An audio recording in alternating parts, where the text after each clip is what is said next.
This is Heather Stephen, and you're listening to Pieces to Peace, Anchoring on the Other Side of Grief. This podcast focuses on people who have emerged from the depths of their grief, their transition from surviving the darkest of days to seeing the light again. Through my own experiences of grief, I have learned how healing it is to know that I am not alone. My hope is that those seeking comfort and relief will find some here and leave feeling reassured that there is life again. There are brighter days ahead, just around the corner. It's so good to have you on the podcast. Thank you for having me. Thank you. So I met you go back about 16 years, I believe, something. Yeah. I met you, I don't even know if we actually met at my brother and sister-in-law's Stake Relief Society meeting. Did we meet there or did I contact you after? Do you remember? You came up and talked to me briefly there. You came up and talked to me briefly there and we exchanged numbers and then, yes. See, my memory. I just felt like your talk was so, I don't know, it was so inspiring and so raw and real, and you just had such great energy. And I think you're ahead of me, like, I can't remember how many months. With Gavin? As far as Gavin's graduation day. His graduation day, we call it his heaven day. His heaven day, yeah, okay. So he passed away in October 2007. Okay. And then, so my JC died in March of 2008. So yes. But you were a little bit ahead of me. So it was just really good to kind of see where you were at, and it was still so raw for you. Do you remember the date of that meeting? I don't remember the date. And to be honest, I was probably in like that weird stupor of like, what am I going to do with this? And I was actually asked, the lady that I worked with at the law firm I was currently working with, if she was in charge of the conference. And so she had asked me to come speak because she and I talked a lot about everything that had happened because she was kind of part of that, that story. So that's how that went down. Okay. Well, awesome. So tell us a little bit about yourself, what you're up to now. Just, let us learn a little bit about you. Okay. So my husband and I have been married for 22 years now. This summer will be 22 years. Wow. And we actually, we met in college. We went to Southern Utah University. We met, I was going to school. I was getting a degree in psychology. I was not planning on getting married. I did not really think about kids. It wasn't on my radar. I met him my sophomore year, and it was his sophomore year. He had just come home from his mission, and we started dating, and then we got married, and life totally changed in all of the great ways for us. But we finished school. I have a degree in psychology, and he graduated in advertising and communication. Then we moved to Las Vegas, and we moved, it was kind of like that weird financial time where it was like houses were super hard to buy, jobs were hard to buy. We'd graduated during that time. And so he decided he was going to get his master's degree here, and I was going to start working. Anyway, we have stayed in Las Vegas. It's where I'm from, and my parents are here. And it's kind of where we've built our life now, and we have lots of great stuff going. I have 4 boys, one of which I'll talk about, but I learned recently that having 4 boys, you only have a 12% chance of having 4 boys in a row. So I feel like I hit the lottery. You are special. But so we have 4 boys, and my oldest just finished his freshman year of high school, and my youngest he's just finishing his 4th grade year, and my middle is in 7th grade. And so life is moving along. I actually started after my kids went back to school. Well, my youngest went to kindergarten right kind of as COVID was happening. And so then that got weird. And then my kids went back, and I was like, I need to do something more. So I actually started teaching at their school as a substitute teacher. So I teach elementary school part-time. With your psychology degree. Yeah. So I went and got like my teaching certificate and did that. And I just, I have loved it. I love being with the kids, and it's great to be with my own kids at their school too. So I bet. So that's kind of what we do. Good. Okay. Awesome. So I want you to, if you're done with your intro, I Yeah. want you to jump into your story. We want to hear it. Okay, so our first son, yeah, his name is Gavin. He would be 17 years old this year, which is just mind blowing to me. But he got pregnant with him after having a miscarriage. I was about 13, 14 weeks when I lost the baby, and that was our first miscarriage. And then it took a year plus of us trying to get pregnant, and just we never did infertility procedures, but it was just like, it was a hard go. And I just kept thinking, I went from this girl who was so career driven and oriented, and then all of a sudden I wanted kids, and it was like this huge paradigm shift. And then it was all of a sudden like, no, just kidding, like this isn't going to be easy for you. And then we did get pregnant with Gavin, and I was 24 and Jason was 26. So right in the LDS community, we were aged, right? Right. You're way behind. Especially since we had been married for about 5 years and we hadn't had any kids, and we were kind of living just a life. But anyway, so everything was really good with his pregnancy. And at about 36 weeks, I noticed there was a like decreased fetal movement. And so I went to my doctor and I just said to him, I was like, I just feel like he's moving less. And the doctor said, well, yeah, the bigger they get, the less they move. And then something that I felt was so inspired by this doctor, he walked back into the room and he said, you know what? Let's hook you up to some monitoring. Let's just check out what's going on. And, in hindsight, I'm like, that's the first time I saw Jesus in this. It's the first time that the doctor came back in after saying like, oh, it's normal for them to stop moving as much. And he recognized that. And so he hooked me up to monitoring, and he noticed that the baby's heart rate was dropping a lot. They didn't have an idea why. Everything had always been very normal. All my tests had been normal. All my ultrasounds had been normal.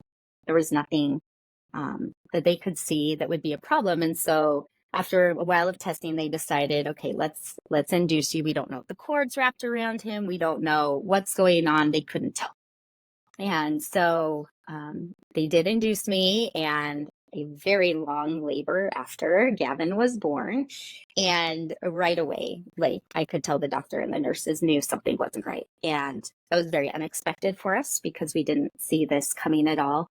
And he didn't cry, he didn't move. He was breathing, but just very, very floppy. And one of the interesting things about him is his umbilical cord had and the ultrasound 4 weeks before it had been normal, but in the last 4 weeks, they had shrunk to about 6 inches. And his placenta was only about the size of a fist. And so immediately the doctors and the nurses took him away, and we knew something was going on.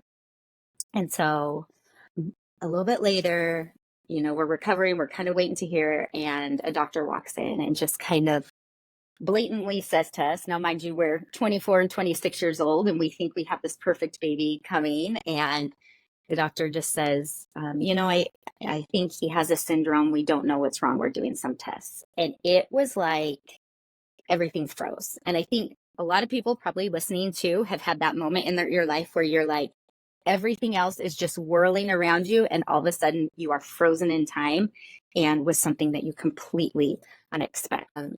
In my mind at that time, my mind automatically went Down syndrome, and I was like, okay, this is what we're doing. I was not aware at that time of the array of things that can go wrong with a baby. I think I was a little blissfully naive, and that was nice for one pregnancy because that blissful naivety never followed me throughout the next 3 pregnancies that I had.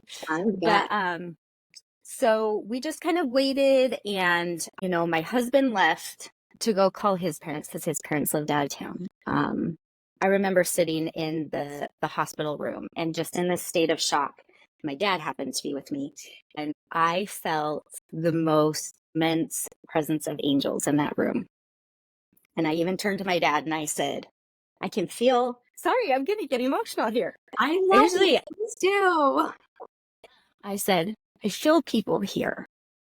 And I kind of talked to my dad about it. And that is a feeling that never left. And there were times I could feel it more, and there were times that I didn't feel it as much.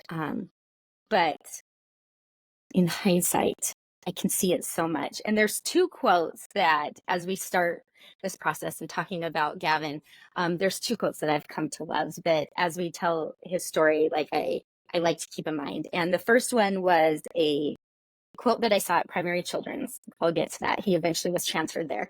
But it says, life is hard because it gives you the test first and the lesson later. And I believe that. I believe that. There's a lot when it comes to grief that you cannot prepare for, right? It's the world staying still. And then the other quote that I love is, there are two ways to live life. One, as if nothing is a miracle, and the other is if everything is a miracle. And I love that because I am a believer in miracles, and I am a believer in Jesus, and I'm a believer that he makes it all happen. And so that was like one of the really prevalent times to me that I could feel that. And I knew it was almost something telling me this is going to be a long road, but you're not alone. And that was definitely a tender mercy. So to make his very short life, but long story concise, we spent 2 months in the hospital here in Las Vegas. He would do, one of the biggest problems he had is he would clamp down and he would stop breathing, which would make his heart stop. And they didn't know why. And it wasn't regular apnea. It wasn't any of these things. And so and he had no gag reflex, which you kind of are like, well, what's the big deal? But that reflex is what makes food either go down your windpipe or down your esophagus. It helps divide. And so they would feed him, he would aspirate, choke, like this whole thing. And so at the time, the idea was, okay, let's put a trach in him, because a trach separates your airway, and then do a feeding tube, because then we could feed him straight into his stomach. And so that was kind of like the first of a whole lot of surgeries for him, for us to be able to kind of help him with some of these initial problems. And one of the biggest struggles we had within Las Vegas was that we had no access to a geneticist in a hospital. So the medical community here in Las Vegas, and this was in 2007, I hope that it's better now. Thank goodness I haven't had to go down that road again. Right. But we could not see a geneticist for his syndrome to figure out what it was until we could get him out of the hospital.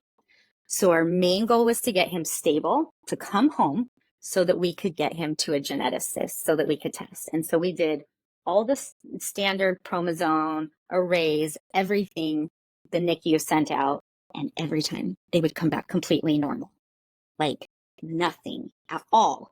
It was so crazy.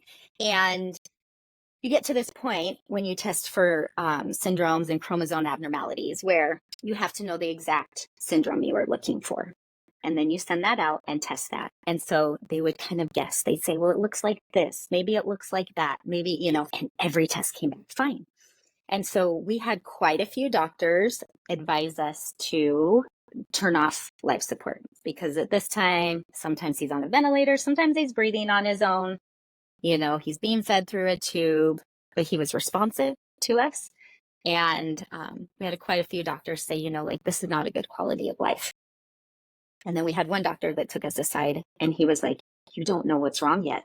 Don't give up yet. And so that gave us hope. Right. So we had these conflicting things. And there were things along the way that gave us insight later to what needed to happen for Gavin. Jason was giving Gavin a priesthood. Jason's my husband. I can't remember if I told you his name or not.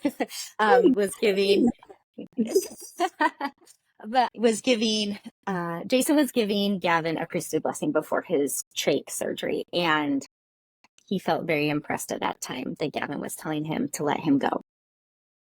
And Jason said he's like, I did not have the faith, nor could I turn and look at you to tell you we're done. And so I feel like Gavin hanging on for these surgeries, these procedures, was fully done out of his love for us. Sorry. Wow. And that he's a good son who loved his dad, who was giving him an idea of what was coming, but was okay if we weren't ready. And anyway, there was one particularly really bad day. I went to go visit him in the afternoon because the hard thing about the NICU here in Las Vegas is you could only go for 2 hours at a time in the morning and at night. Was this at UNC? It was at Valley Hospital, which is where they had me deliver because they had a level 4 NICU, which was kind of the highest aside from UNC. It was the highest level. And so they had the best care here at the time. But it was really hard to not be with him all the time and to be on a time limit of when you got to be with him. And that baffles me for a parent, though, that they would put those restrictions on a parent. But okay. Mm-hmm. Yes. It's I'm sure there are many medical reasons that I don't understand. Right. Sure. But so then one afternoon I went over there and I happened to be standing just right outside of his room, and he clamped down and stopped breathing and his heart stopped. And it was just like, I just remember like collapsing to the floor, and it was a tender mercy. One of my really good friends happened to be the nurse there that day. And she sat with me on the hospital floor. And she just said, as the nurses and the doctors are working on him. And I am so grateful the Heavenly Father put people in my way to be with me during really hard times. After that episode, it became really apparent that we were not going to be getting him home and that we needed to transfer him to a facility where he could be seen by a geneticist so we could know how to treat him. And so we really started pushing for hospitals outside of Las Vegas. We tried for Children's Hospital in Orange County. We tried for UCLA, and he would always get initially accepted, and then they would rescind his acceptance within days, kind of after figuring out what was wrong with him. And it's probably a business move, which I understand as a parent. You kind of take offense. You're like, what do you mean you don't want my child? Like, right. What do you mean this isn't worth the money that would be spent on the bed? But I think because nobody knew what was wrong with him, they were like, this could be an indefinite amount of time taking up a bed. Oh, and so goodness, though. That was really, really hard. And isn't that what they do? I mean, that's why they're in that field, they save lives. Yes. I know that was a very hard pill to swallow. And we had a lot of this happen. And then there was one night, things had been rough with him. He had a lot of his breathing episodes. Things had happened. And, I asked Jason, I said, would you please give him a priesthood blessing again? And Jason was just like, I can't. Like, I am spent. I don't know what else to do. And so we called our sweet bishop, who, thank goodness for that. Thank goodness for bishops. And I have such a tender place in my heart for him. And thank goodness for Jason to be just honest, and real about it. Like, I love that. He was. And he was just like, he's like sitting there watching his son suffer and then be totally fine. And then like have these episodes and then be responsive. And he was just like, I don't know if I can do this. So and it ended up, our bishop came, and the patriarch from our stake actually happened to be in our work. And so he brought him with him. And so in the NICU, going back to that, you could only go in if you were a parent or a grandparent. Okay. So we had this, I see balloons going off in my thing. That is Do you see that? Okay. Yeah, I saw that. Okay. Well, I don't know how that happened, but okay. So you could only go if you were a parent or a grandparent. The bishop and the stake patriarch came, and they gave him a blessing, and it was very tender and sweet. And the patriarch told us and taught us about the healing power that comes through the oil in a healing blessing. It was very, very enlightening to me and has very much changed. Hope? Yes. You hope at that time. Yes. And he's like, it doesn't have to be a drop. It was just like this very sweet teaching moment about like there's purpose in the oil. And I won't dive into all of the blessings that the patriarch gave him, but one of the things that he said is that he promised us that Gavin would always be able to communicate with us. Wow. And I can tell you, I still feel it in my life to this day. I still feel it. But so anyway, long story, University of Utah accepted Gavin as a patient. then found out he had a trach, said we can't treat trachs at our NICU. We'll send you over to primary children's, which they connect. They have like this walkway that connects. Well, primary children's was not in our insurance. And so it felt very defeated. However, we had the most amazing social worker, and she called and explained this to primary children's. And they said, okay, we'll take them. We'll charge them as if they're in network. And within 2 days, he was on a life flight plane up to primary children's. And so we went up there. So we had been 2 months in Las Vegas. We were headed up there for what ended up being 1 more month. Jason stayed in Las Vegas, and he was working because we needed insurance, and he was in the middle of his graduate program. And I think in hindsight, he wishes he would have done things differently. But right, like when you're in the middle of things, you're doing the best that you can at the time. Yeah. And so my mom came up and would stay with me during the week. And then when Jason would come on the weekends, he would fly up. My mom would fly home to her kids that were still at home and my dad. And that is a whole nother aspect of my story that I love. We stayed at the Ronald McDonald House. And I have just the most incredible love for the Ronald McDonald House charities, and have actually ended up doing a whole lot with them. And for anybody who doesn't know about the Ronald McDonald House, I went thinking this is going to be like a homeless shelter. I'm going to be sleeping in bunk beds and sharing bathrooms, and I have no idea what I'm walking into. And it was absolutely terrifying. And we got there, and it's a room, and you have your own, it's like a hotel room, and you have your own bathroom. And then the most incredible part of it, and I don't know why it's so incredible to me, is the kitchen. They have a fully stocked kitchen of like sliding doors that just have food, anything you need for like nursing moms. They had like these, you could have these loft boxes where you could keep like your milk that you were pumping every night.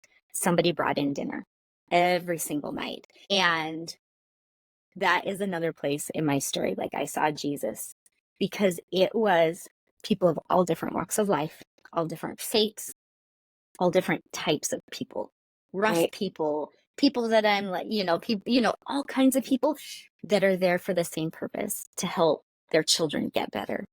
And even some of the children actually stay there if they're receiving treatment at the facility. And one of the most tender experiences I ever saw was this cute little, he had some kind of syndrome, and he was this cute little boy, and you could tell he was there for treatment, and he was playing in a playroom, and this other little boy his age walk into the playroom, and they just ran to each other and hugged each other as if they had been best friends their whole life. And it was just like one of those times that I thought, this is a place where people come to like heal and to get better in all kinds of ways.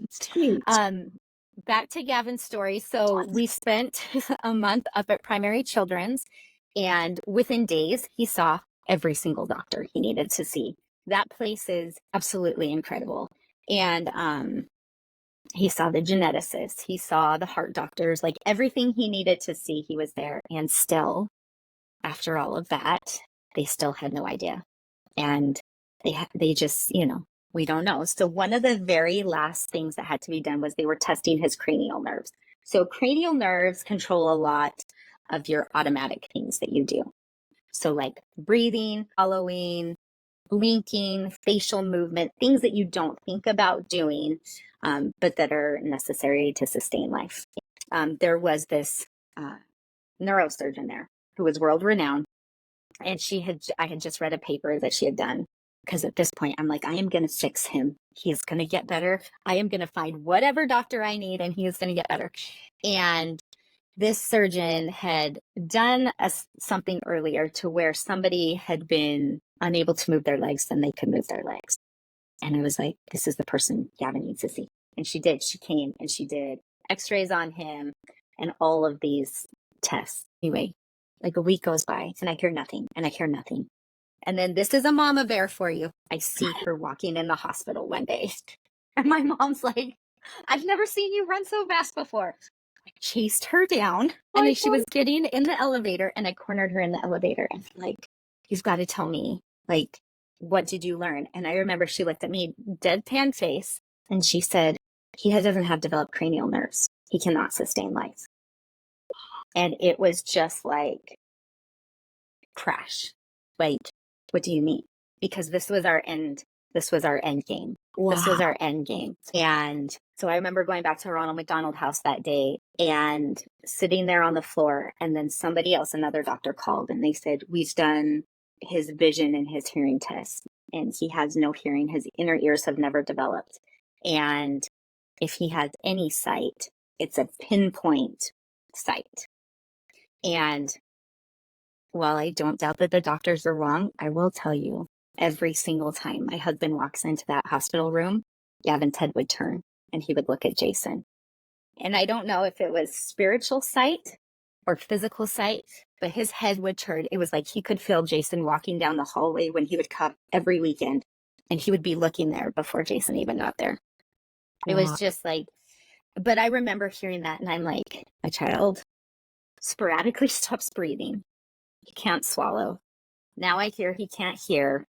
He's not going to be able to see. How am I ever going to communicate with this child? And how will I ever take care of him? And I remember laying in my mom's lap and absolutely sobbing and just saying, like, this is it. Like, Heavenly Father has forgotten me. He's forgotten my son. Because at this point now I'm mourning his life. Not that I didn't think he was going to be here, but like the quality of his life. I was mourning what my life was going to look like. I was mourning what my husband's life was going to look like. And Jason felt things very differently than I did. I was a fixer. We're going to figure this out. We are going to be amazing. We are going to make this happen. And Jason was angry. He was very angry. And I remember at one point him just like kind of breaking down and saying, like, Heavenly Father, I have done everything my whole life. I was a good kid. I served a mission. I do my church callings. I was married in the temple. Everything that you have asked me to do in my life, I have done. And now this. And we walked through these very differently. Even when we talk about it now, it's very different in even going back and thinking about how we feel. Anger is not a primary emotion for me. I am a take charge, we're going to fix it kind of person. And then when I get to realize that I can't, I am more of a little bit of a despair, sad, that kind of a feeling. So we did do this very differently. But I do remember just feeling like Heavenly Father's forgotten us. And that night, my prayers changed. And for those 3 months, I had said, Heavenly Father, what do you need me to do to help him? What do I need to do to take care of this child that you have sent to me? Because I did feel like he was sent to me for a reason. And that night, my prayer changed. And I think that's where I became to truly understand the purpose of prayer. And I just said, Heavenly Father, what do you want for him? What is this that you want for him? And it was the most peaceful thing, like, you just go love him. Stop fixing him and you love him. And in hindsight, I wish I would have done that more, but I was just trying to be the mom to like help take care of this child. And in hindsight, I wish I just would have sat there and I just would have left him more. And, you know, at Primary Children's, you could sit there all day long. They didn't have a time limit on when you had to leave. And they had a rocking chair. And I would sit all day and I would hold him. And the nurses would be like, you've got to go take care of yourself. And no, you know, like, yeah, this is what a mom does. You know, you take care of your child. That next day, I went to Primary Children's with like a very different outlook. And I was visiting with my father-in-law, who is a very kind, wise man. And we were visiting in the waiting room. And I said, I prayed, I don't know what to pray for anymore. And he said to me, Lindsay, sometimes the answer is no. And immediately I heard a code blue called on the loudspeakers, and I heard Gavin's bed called. And so I ran back there, and he had stopped breathing and his heart rate had stopped, and they were resuscitating him. And this is another time that I saw Jesus in an unexpected place. There was a mom at a bedside next to ours who was rough. I mean, she was rough. I might have been a little bit scared of her, like when she'd come in and out. And that woman stood there next to me and literally held me up until they resuscitated him. And you just cannot judge someone. You just never know the intent of somebody's heart, because that woman that I was a little bit afraid of was the person that was right there when then the doctor came to me and she said, we have exhausted everything.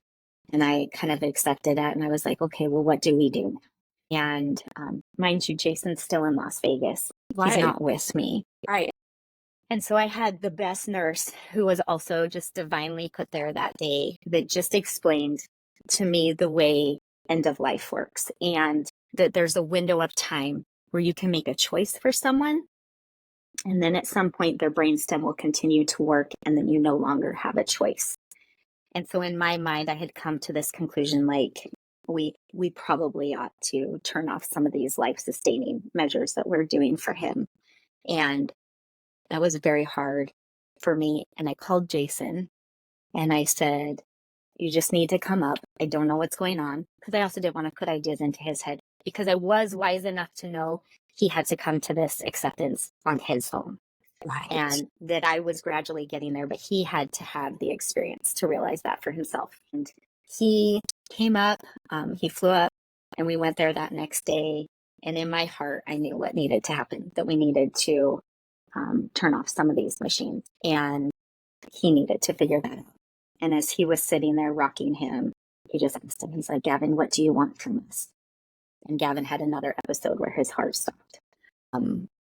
It was just very, very, that promise of us being able to communicate with him, he's a baby, it was just, and I think Jason had to see that too, or else we never would have quite been on the same page. Smart. He had to have that experience like I had.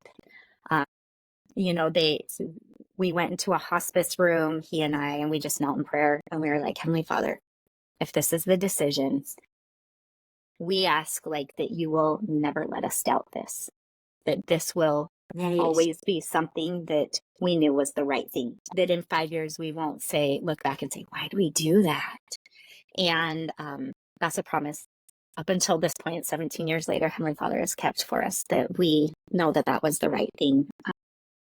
But, so we we gathered our family and we did take him off of life support, which is, I can't even put into words what that's like. But at the end, it was just me and Jason and Gavin, and it was the most opposing feelings I've ever felt in my life.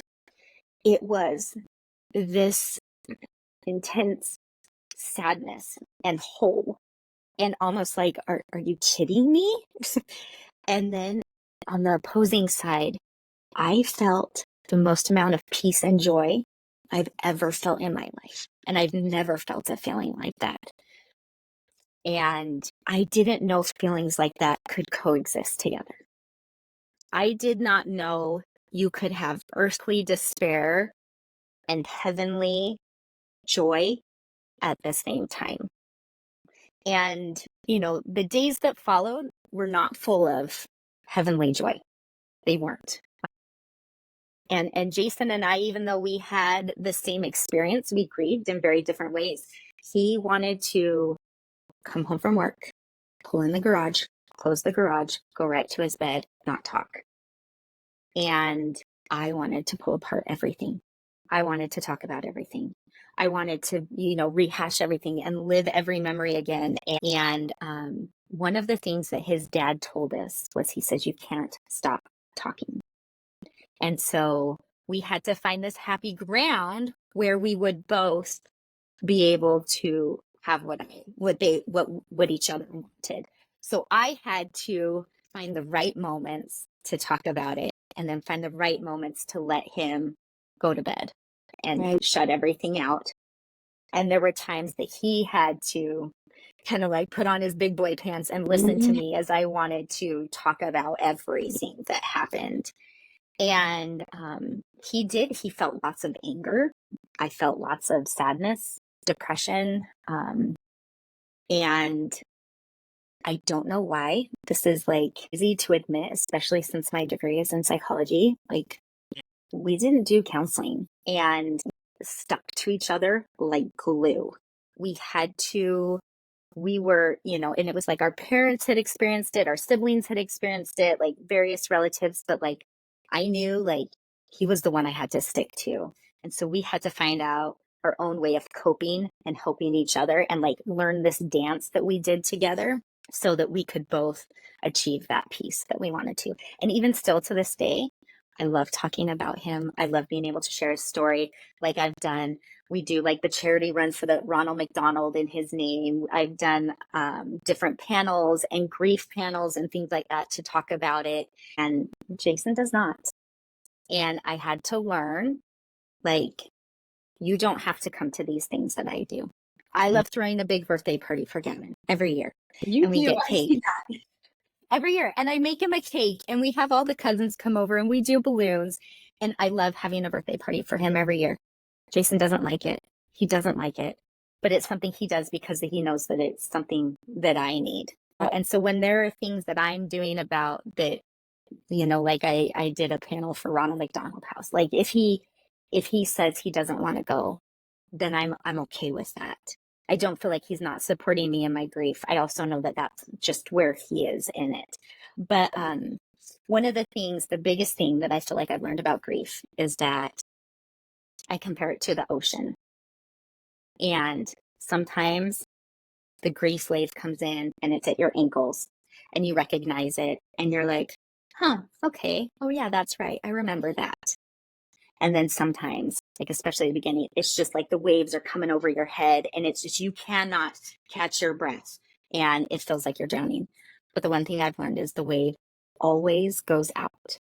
No feeling lasts forever, good or bad. No feeling lasts forever. And so there are times where I feel, it come hit my knees or, and it will be out of the blue. For Gavin's 15th birthday, I was making a cake for him. So this was a couple years ago. And all of a sudden, I had this overwhelming, like just burst of anger, which, like I said, is not usually my go-to. And I'm like, why do I have to make a cake every year for a kid who doesn't even get to come to his own birthday party? Why do I have to do that? And I was so frustrated and kind of that pit of despair, just that pit that you get in your stomach. And you're like, yeah, this happened. This is not good, So anyway, I just noticed that I felt so angry and so much despair and I was frustrated. And I went out and sat on my swing on my porch. And earlier that day it had rained and we had been in a drought here in Vegas for so long. And so the air was just kind of fresh. And I'm like, I just need some fresh air. I'm going to go sit out there. And I sat in the swing and I just I had my eyes closed and I was just telling Heavenly Father, I'm like, I am so grateful for these other 3 boys that you have given me.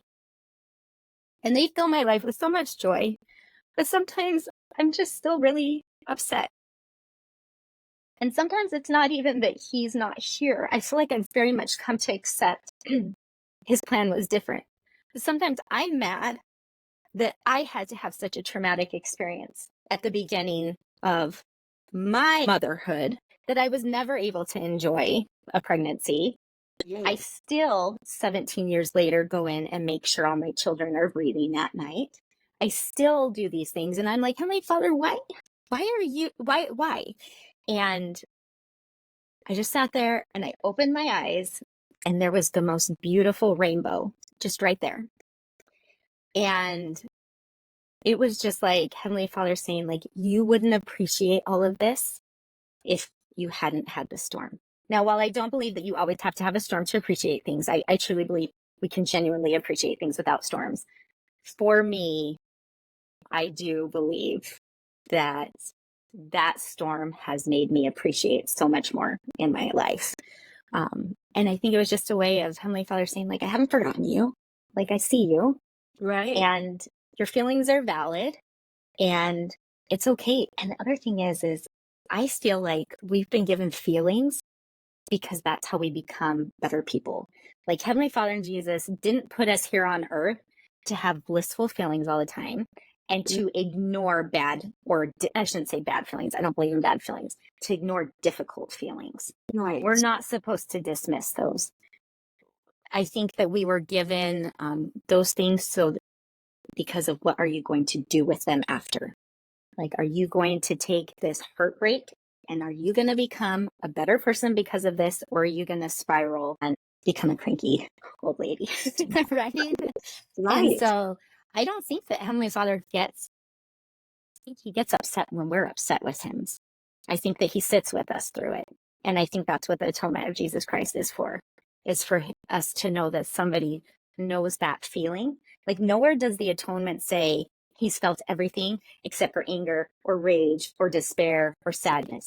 There's nowhere that it says that. He knows all feelings. And so any feeling you have is valid. It's what you do with it from that point on that defines you. And I just feel like my heart is like, I tried to explain it and I hope this makes sense. It's like, it's a puzzle and there are all these pieces and no puzzle piece is exactly the same. And there is a hole where Gavin's earthly presence is. There is a hole there that no piece, no matter how hard you try, no matter how many wonderful children I have that I love and adore, nothing is going to fill that piece. Right. But my puzzle has gotten bigger and it's come around this. And, great things have happened and beautiful things have happened in my life. And someday, because I truly believe in the law of compensation, that when we get to the other side, the things that we lack here will be made up to us. Like, that piece of that puzzle will be filled. And someday it will be whole. But for right now, I have this wonderful heart that does have a piece that's missing, that I can retrieve those feelings if I need to. I can talk about them. I can try to help help others. I can relive those experiences if I need to, but that also there is other things that have filled my heart too. So it's not that it's gone. It's just part of me now. Right. Yeah. I like that explanation. That's really insightful. Yeah. But So tell me about your transition. And I say it as if it just happened overnight, because we know that that doesn't truly happen that way with grief. What were some of the things that you feel like sort of brought you from when you talked about being just depressed and sad and in that despair to feeling like you can laugh again and not feel that guilt? And maybe I don't want to put words, or feelings into you, but for me, I felt like I couldn't laugh and go have fun with a girls' night. I felt guilty, or I felt like I was betraying or something. So what were some of those things that you can look at and say, yeah, or maybe some of the times that you feel like you were on that, like coming out of and emerging out of that? So for me, and I know this doesn't work for everybody, because like I said, this doesn't work for my husband, going and helping people. When I was asked to, we met, give a talk about him, or the Primary Children's kept me on a grief panel for parents for a while, and I would go travel up there and talk about grief and just kind of where we were. And it was like a question answer thing. For me, service has always been the way. And if I could incorporate it some way in Gavin, it was even better for me. So, like I said, doing things at the Ronald McDonald House, we do, I'd have our young women decorate bags, because they do little lunch bags for the Ronald McDonald House, just different things like that. That was like a stepping point for me to be able to say, first of all, I'm not the only one. Because I will tell you, at 24 years old, at that time, because I'm old, there's no social media, there's no Facebook, there's no groups online, there was nothing. And so the only people that you talked to that had been through this was somebody you either happened to meet, or somebody's, emailed me, I know so-and-so, would you want to talk to them? And so it felt so isolated. I felt so isolated. I'm watching all of my friends having these healthy babies, bringing them home. Nobody understands. I'm jealous. I'm envious of all of this. And so it was me having to step out and put myself out there to help someone else to realize I'm not the only one. There's actually a whole lot of people who have felt this way. And and then I can think of two other things. One is my cute little grandma, She may be like the kindest, sweetest person in the world. And she lost her oldest son at 7 years old to leukemia. She is like sunshine. My grandma is like sunshine. And I remember calling her one day and saying, like, please tell me this is the worst I'm ever going to feel in my life. She's like, I'm going to be really honest with you. It's not. And at that time, I'm like, what do you mean? What could possibly be worse than this? And she's like, I'm not going to tell you those things. But she's like, you need to go outside. You need to feel the sunshine on your face. You need to go be like part of this world. And I feel like that was my grandma's way of saying, go find the light, find the good, to consciously choose. And it didn't come fast. But I will tell you that one of the mercies we've had in our life is that despite the difficulty getting pregnant with Gavin, we got pregnant with our second son, Jack, very quickly. We did a whole bunch of genetic tests when we came back. We did all these things, all this genetic counseling. And every time they'd be like, we just don't know. We don't, you guys are fine. You know, you guys mix fine or whatever. And so we kind of blindly jumped in naively. And I'm glad we were young and naive, because at this age in my life, I don't know if I would jump in as blindly naive as I did then. But we got pregnant and we called Jack our sunshine boy. He was, you know, on my side of the family, the first grandchild after Gavin, and all of these things that he brought so much joy. And it was odd because I would look at him and I'd have so much grief. Like, I never saw Gavin crawl. I never saw him do this. But then I see Jack, and it's just been this progression. But I really believe at the end of it all, it's what you choose to find. Like, are you going to choose to find joy today, or are you not? And some days you're not.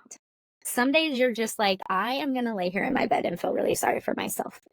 But then I think about what my grandma says, and she's like, get up, go feel the sunshine on your face.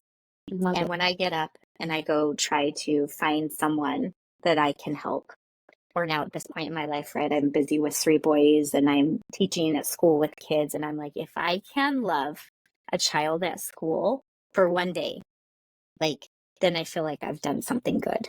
Like, then I feel like I've accomplished something. So I don't know if that answers your question, because I feel like it's a evolution. It's a process. Okay. So here's the other question, because I experienced this. So I want to know if you experienced this. Did you ever feel like you had some type of a pressure to meet a deadline or a timeline in your grief, that like you need to be past this in 3 months, or you need to be past this in 6 and 2 years? Those are the three time frames that I heard. Did you ever feel that from anybody?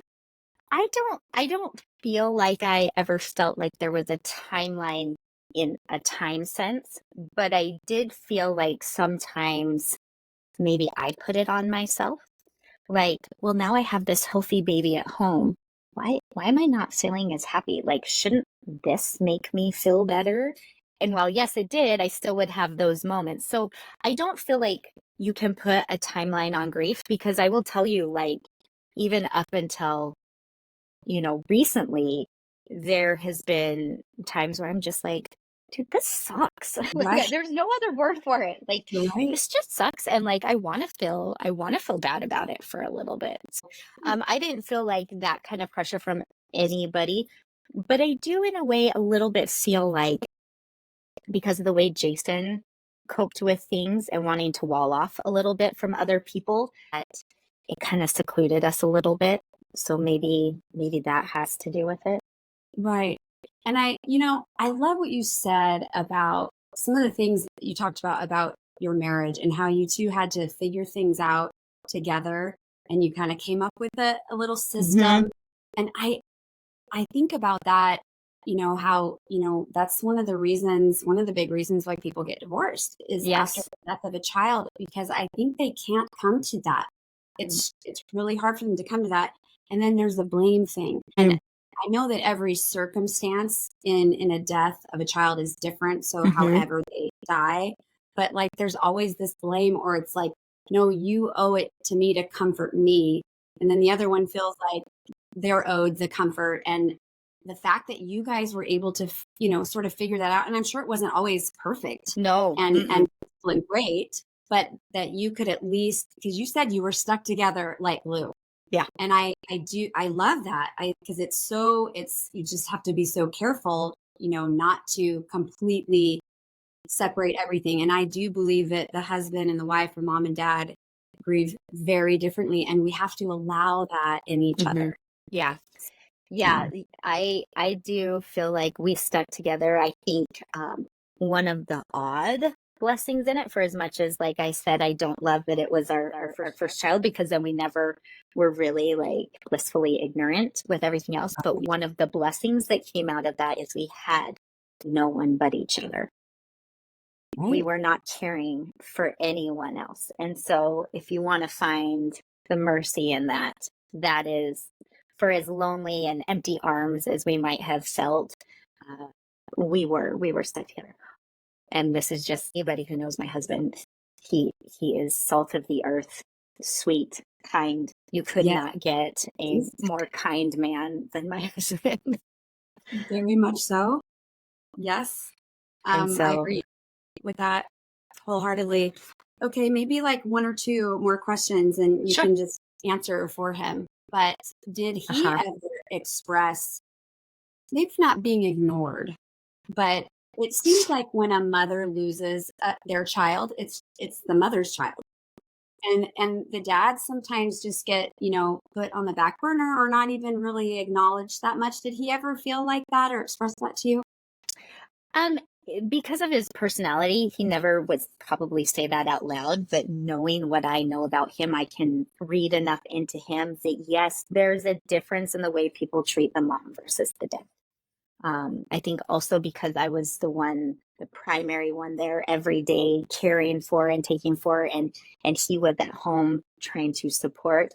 It felt like our roles passed a little bit during this, and he does have regrets. He's like, if I would have known it was only a month, then yes, I would have done different. And yes, I do think that his grief would have been different then. I've never seen like an instance where somebody treated us differently, but you know, it's more socially acceptable for a mom to cry, right? Like it's this weird pressure that society, even though it's not right, it's this weird system, you know? And so even when I was talking to him about the podcast, I was like, hey, what are your thoughts on, you know, this topic or that topic?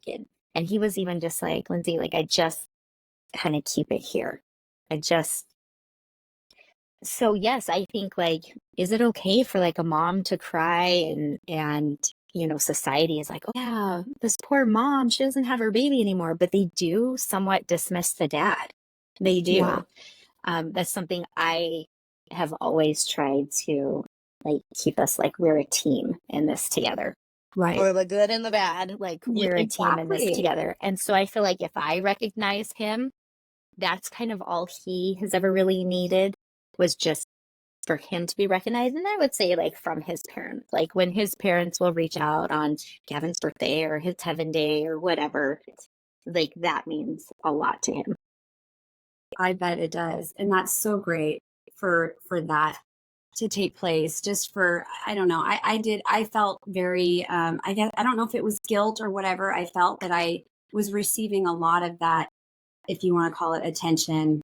Mm-hmm. That seems like what it was. But you know, the dads lost their baby too.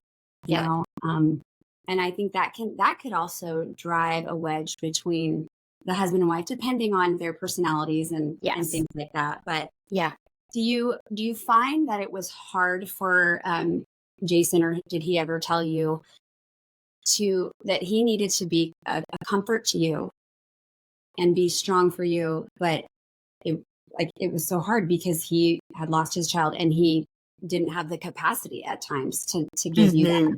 You ever talk about that? So we had a little bit, like kind of initially, like a little bit of a role reversal. Then I was the strong one.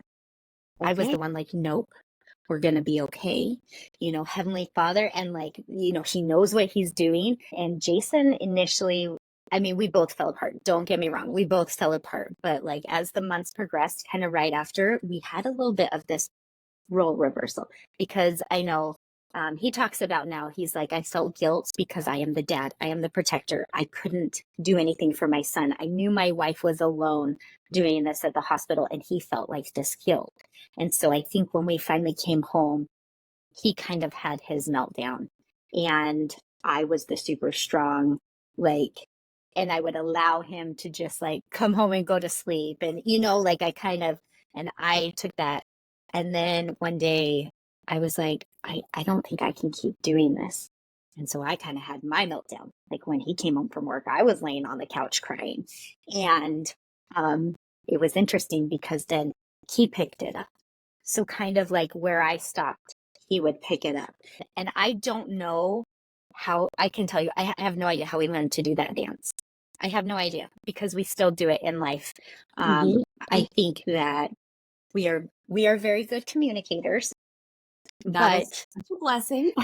We are good communicators, whether he wants to hear my communication always or not, right? Like, right. We're good communicators. I feel like he did have that guilt of, I was supposed to provide and to take care of, and I couldn't do it. And I know that he felt like he failed in that. So it was my turn then to pick up and be like, nope, this isn't how this works. This isn't what the plan was. And we would kind of like bounce back and forth between that. Yeah. Okay. Good answers. I want to go back to a question that you asked. You asked about the time that it kind of flipped for me, where the grief started changing. We made this video of Gavin. I made a video of Gavin because I needed to see his life, probably unhealthily every day. It was how I coped. And I would watch this video of all the video clips, right? Because when you have only 3 months with your kid, you have this finite amount of pictures and movies. And that's it. That's all you get. Yeah. You don't get the endless pictures for the rest of their lives. And so I had made this movie, and I would sit and I'd watch it every night. And Jason would leave, and he would go into do his thing. And I remember just sitting there crying on the couch one night and just being so sad and just so upset that this was what my life was going to be. And I had the strongest impression in my head. This is a part of your story, but it's not all of your story. And I remember it was just the most clear thought in my head. Like, this is part of it. It's not all of it. And I remember running to the other room and telling Jason, I just had this amazing thought. Do you think this could just be part of our story? Like, do you think that there's more after this? Because when you're in grief, you're like, this is it. Yeah. This is how I'm going to feel for the rest of my life. And I remember him being kind of like, well, yeah, I hope so. But like not much thought into it. But that is like something that I have held on to, and it's true. It's true. And that for me was very much of a turning point. I love that. That's perfect. Okay. So one quick thing that I didn't mention at the beginning is that Lindsay and our babies are buried right next to each other. And I know they are buds. Yes, they are. They have to be buds. Yes, they are. And I think I had seen like his headstone and everything before I ever met you, because they're literally like just diagonal, right across from each other. Yeah. And so I've just always loved that they're right there together, and then their moms met up and just then we moved into the same ward, and we didn't even know we were going to be in the same ward. That was crazy. Cool. Yeah. Like it's just, I sometimes think maybe those sweet little spirits on the other side have something to do with those types of things. I don't know. Yeah. So last question. Sure. Is there anything that anybody ever gave you monetarily or advice or anything, but I feel like the actual item, some item that really sticks with you as not something that heals you by any means, but just something even at that time, whether it be a necklace or, I don't know, that sticks out as a I don't know, something in your heart and your memory that was a help to you at that time. Yeah. So I have 3 things. I hope that's okay. Oh, One yes. is the offer of something. And like I mentioned, we were very young. We were, just out of college, starting careers. We were very young. We were now multiple millions of dollars in debt for medical bills, which I will add a little plug in. Primary Children's wrote our whole entire medical bill. When he passed away, they wrote off the whole entire thing. I have no idea if that's a common practice for them or not, but they wrote off the whole thing. And the Ronald McDonald House, it costs $10 to stay every day. That's kind of what they charge you so that most people can afford it, and they didn't have us pay either. So there were those but like I had 2 months here. I had a life flight bill. I had all of these things that we saw coming in. And I was just looking at it, and I had taken a month off of work, and, it was just so much. And there was a letter that I received in the mail from somebody in our ward. And she said, it's 2 a.m. and I can't stop thinking about your family. And she said, I need to offer to do something. And she said, could I please pay your mortgage for a while? And we declined it, but the offer, I remember telling her, I'm like, that's the most generous offer. And I remember telling her, I'm like, you listening to me, you being my friend is invaluable. But the offer of that was very touching to us, that somebody would recognize the earthly need, because, you're very focused on emotional needs and spiritual needs, but like a lot of times you forget there's so much earthly need when you have a child that's in the hospital for so long, and burial costs and all of those things. And so that offer right there, it has stuck in my brain for now almost 2 decades. It's like that offer was the most generous thing. And it might have been from somebody, I have no idea what their financial status was, but I know even like at this point in my life, like offering to pay the mortgage for somebody else would be a really big deal, right? Like, Really? Right. So that was really sweet. The other thing is somebody gave me a journal and suggested, it was right after Elder Eyring, she referenced Elder Eyring's talk, Oh, Remember, Remember. And it was where he wrote down where he saw God in his life every day. And she gave me this empty journal, and she's like, do with it what you want, but maybe it might be good to write down where you see God in your life every day. And I did it. And I've done it ever since. I don't write every day, and I should, because I do believe God is in my life every day. But I do write down those very big moments that I'm like, this is where I saw Heavenly Father today. So that was one. And then, can I go grab it really fast? I have it sitting right here. So this picture appeared on our doorstep one day. And it's a picture of Gavin. And somebody hand drew it. But if you look at Gavin in his earthly form, he had his mouth was a little bit misshapen.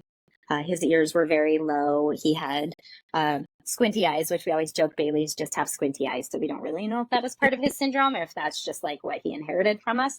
But somebody drew him without that. And while I love all of his little imperfections, to me, this was like him in his perfected form.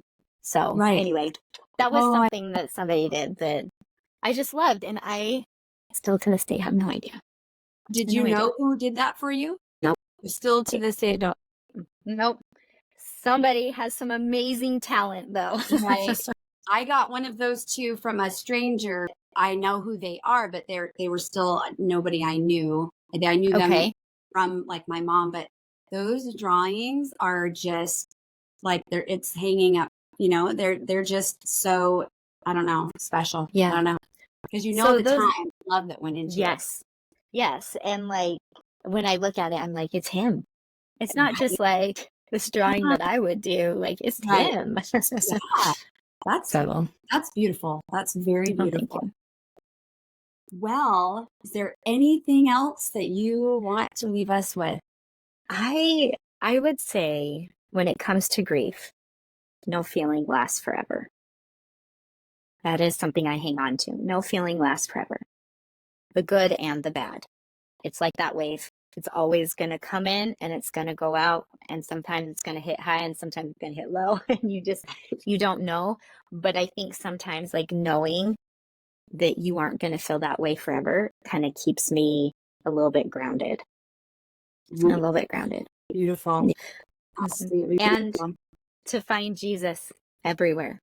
And I look back in my story and like even now, I can see the healing.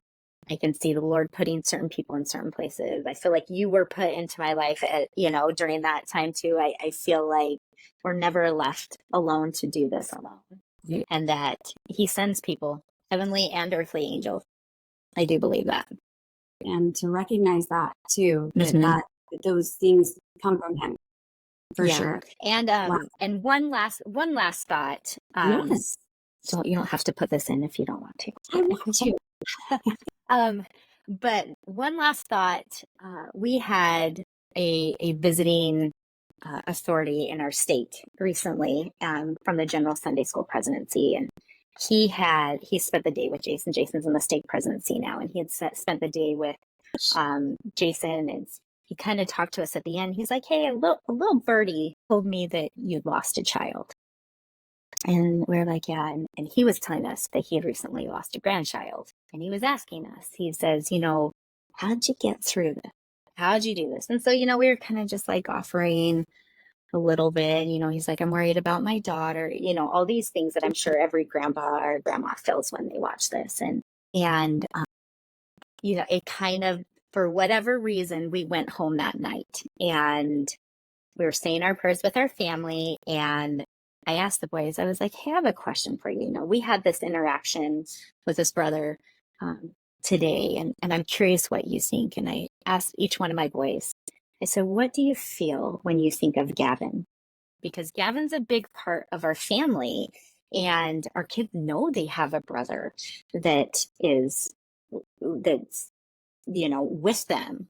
And we don't not talk about him. We talk about him. We don't hide it. And my boys are kind of quiet, which is very rare because with 3 boys, it is very rambunctious in my house. Like 90% of the time, it's kind of crazy. Sure. And family prayer, come follow me, all that is never like a smooth sailing sort of thing. And it's kind of like hit and miss. And so it was this crazy spirit that just fell over our room as we were saying prayers. And I asked the boys, I said, "What does Gavin make you feel?"